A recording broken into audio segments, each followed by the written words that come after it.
আপনারা দেখছেন একুশে টেলিভিশন।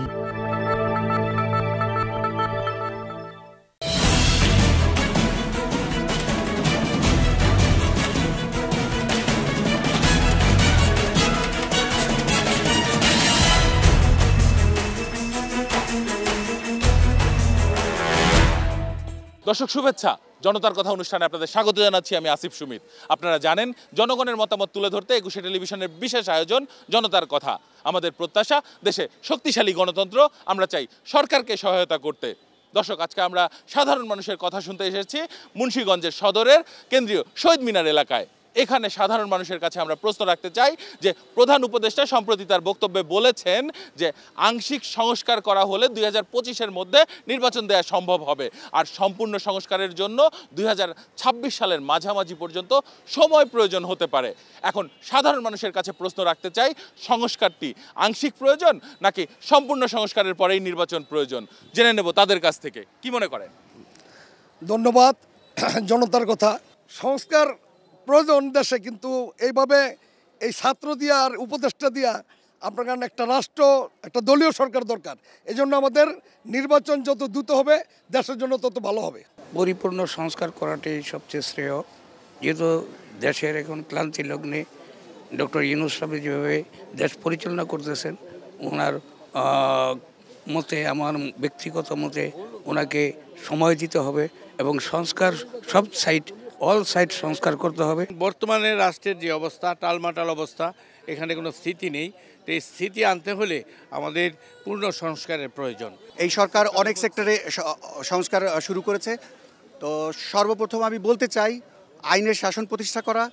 আইনের শাসন প্রতিষ্ঠা করলেই আপনার আইন শৃঙ্খলা সহ সমাজের অন্যান্য যে অসঙ্গতিগুলো আছে সেগুলো আপনার দেখা যাবে যে অনেকাংশেই কমে গেছে। পরিপূর্ণ সংস্কার না হলে এখন যে দেশের বর্তমান অবস্থা চলছে, দ্রব্যমূল্যের যে অবস্থা, এদিকে কোনো কিছু নাই, খালি সংস্কার লইয়েই খালি কথা টিভিতে দেখা যায়। অবশ্যই দেশে পূর্ণ সংস্কার আনলেই আমরা দেশে শান্তিতে সুশৃঙ্খলভাবে বসবাস করতে পারবো। দেশে আংশিক যেহেতু সংস্কারের দায়িত্ব নিয়েছে অন্তর্বর্তীকালীন সরকার, তাহলে আমাদের সবার তরফ থেকে মনে হয় যে পূর্ণ সংস্কারই আনা দরকার। পুরাপুরি সংস্কার হয় তো জনগণের একটু শান্তি পাইব। অনেক দিকে অনেকভাবে প্রশাসন ভালো করে করতে আসে না, অনেক দিকে অনেক সমস্যা হইতেছে। এই জন্য আমাদের দরকার দলীয় সরকার নির্বাচন।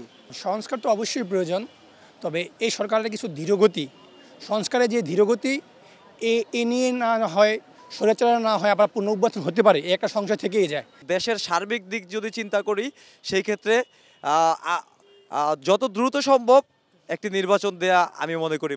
ধন্যবাদ আপনাকে। দর্শক, আপনারা শুনছিলেন সাধারণ মানুষের প্রতিক্রিয়া। সাধারণ মানুষ নির্বাচন নিয়ে তাদের ভাবনা বলছিলেন। এখন আমরা দ্বিতীয় প্রশ্নে যেতে চাই।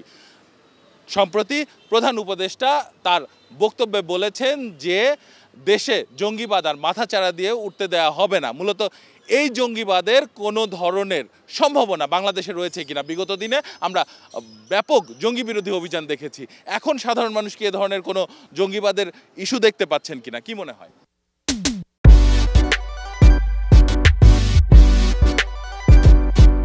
সামনের বাংলাদেশে, সুন্দর বাংলাদেশে যাতে জঙ্গিবাদ বলতে কিছু না থাকুক, আর জঙ্গিবাদ জিনিসটা আমরা কারোই কাম্য না। একটা সুন্দর দেশ গঠনের ক্ষেত্রে জঙ্গিবাদ একটা দেশে না থাকে সর্বোত্তম, আর সেইটা দমনে সরকারকে যা প্রয়োজন সরকার সেটা করুক, আমরা সরকারের সাথে একমত।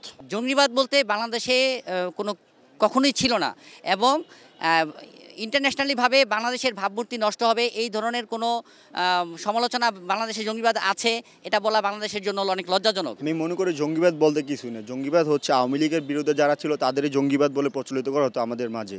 জঙ্গিবাদ বলতে কিছু নেই। আওয়ামী লীগ যদি বাংলাদেশে কোনো দিন না আসে তাহলে বাংলাদেশ কোনদিন আর জঙ্গিবাদ থাকবে না। আমাদের মাঝে ইয়াং জেনারেশন আমাদের ফেস করতো যে যারা ইসলামিক সংগঠনগুলো তাদেরকে মূলত আমরা জঙ্গি বলে দিত, বা বিএনপি তাদেরকে জঙ্গি বলতো। হ্যাঁ, ধর্ম নির্বিশেষে আমরা বলতে চাই আসলে ওরা চাচ্ছিল যে তাদের বিপক্ষে যারা যাবে তারাই জঙ্গি। আমাদের দেশের অনেক এমন আছে যারা দেশ থেকে পালাইতে পারে নাই, তারা চাইব বর্তমান সরকার বা বর্তমানের সাধারণ পরিস্থিতিটারে বিশৃঙ্খল করতে, তো তারাই মূলত এগুলা করার চেষ্টা করব। বাংলাদেশে আসলে জঙ্গিবাদ কখনোই ছিল না। বাংলাদেশের মানুষ জঙ্গিবাদকে কখনো সমর্থন করে না, এবং জঙ্গিবাদ যারা বলছে আসলে রাজনৈতিক স্বার্থ হাসিলের জন্যই বলছে। হয়তো কোনো রাজনৈতিক পরাশক্তি অথবা বিশ্বের যারা আমাদের বাংলাদেশকে আর কি দেখতে পারে না অথবা বাংলাদেশ নাকি করতেছে, তারা হয়তো তাদের কুসংস্কার চালের জন্য আর কি বাংলাদেশকে জঙ্গির রাষ্ট্র হিসেবে তুলে ধরতেছে। ধন্যবাদ আপনাকে। দর্শক, আপনারা শুনছিলেন সাধারণ মানুষের প্রতিক্রিয়া। সাধারণ মানুষ কিন্তু তাদের ভাবনাগুলো অসাধারণ, তাদের চিন্তা অনেক সূক্ষ্ম ও গভীর। দর্শক, জনতার কথা দেখতে প্রতি শনি, রবি, মঙ্গল এবং বুধবার চোখ রাখুন একুশে টেলিভিশনে। সঙ্গে থাকবো আমি আসিফ সুমিত।